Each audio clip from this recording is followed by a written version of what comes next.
วัสดีค่ะติดตามอากาศบ้านเรากับพี่เจมส์แล้วก็น้องแผ่นดินค่ะสวัสดีค่ะสวัสดีครับพี่เจมส์สวัสดีครับคุณผู้ชมอากาศบ้านเราหนาวมาถึงนอนแล้วครับนี่น้องไปดีเองนะครับน้องแผ่นดินวันนี้แต่งตัวหล่อมากๆเลยเป็นเจ้าของฟาร์มใช่ไหมคะเนี่ยใช่ครับแสดงว่ามีอะไรมาฝากแน่ๆเลยน้องเป็นดินแต่งชุดหล่อจนใจก็จะมีโจอะไรเด็ดๆมาแน่นอนพี่เจมส์อยากรู้เลยว่ามีอะไรทีเด็ดบ้างบอกหน่อยสิอยากรู้ว่าพี่เจมส์หลาดใจร้อนจีครับเอาล่ะอดใจรอก็ได้แต่ว่าไปตรวจสอบสภาพอากาศกันก่อนแล้วมาดูทีเด็ดของน้องแผ่นดินกันค่ะภาคเหนือในช่วงนี้มีฝนฟ้าคะนอง20-30ของพื้นที่และลมกระโชกแรงบางแห่งอุณหภูมิต่ำสุด 21-26 องศาสูงสุดอยู่ที่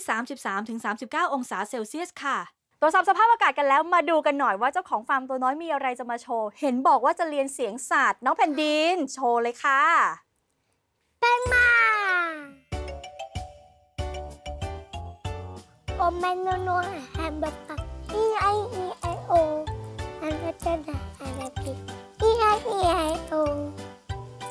พี่เจมส์ครับรู้ไหมว่าหมูไทยกับหมูฝรั่งเราไม่เหมือนกันครับโอ้เหรอคะแล้วหมูไทยร้องยังไง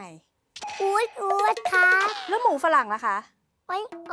ครับโอ้เสียงเหมือนหมูโดนเชือดเลยน้องแผ่นดินรู้ไหมหมูโดนเชือดร้องไงโอ้ยเจ็บค่ะเชื่อแล้วล่ะค่ะว่าต่างกันจริงๆพี่เจมส์ครับน้องแผ่นดินเคยเล่นลิงแจกจิ้งจกด้วยนะคะเนาะแล้วต่างประเทศมีจิ้งจกเหรอคะน้องแผ่นดินมีครับมีข้างบนสังข้างล่างค่ะโอ้เหรอคะเยอะด้วยใช่ไหมคะค่ะจิ้งจกเมืองไทยร้องยังไงอันนี้ใครทำเสียงดังหรือเปล่าคะไม่ใช่ใครเสียงดังว่าจิ้งจกอ๋อบอกเห็นแบบก็นึกว่ามีใครเสียงดังแล้วจิ้งจกต่างประเทศล่ะคะจุ๊แจเมืองนอกนี่เขาขำด้วยเหรอคะจิ้งจกมีขำด้วยเหรอคะน้องแผ่นดิน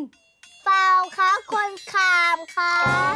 น้องแผ่นดินขำยอดเยี่ยมมากๆเลยนะคะได้เรียนรู้เสียงต่างๆจากน้องแผ่นดินเจ้าของฟาร์มเมอร์ตัวน้อยของเรานะคะแล้วติดตามอากาศบ้านเรากับน้องแผ่นดินและพี่เจมได้ใหม่นะคะบ๊ายบายค่ะบ๊ายบายจุ๊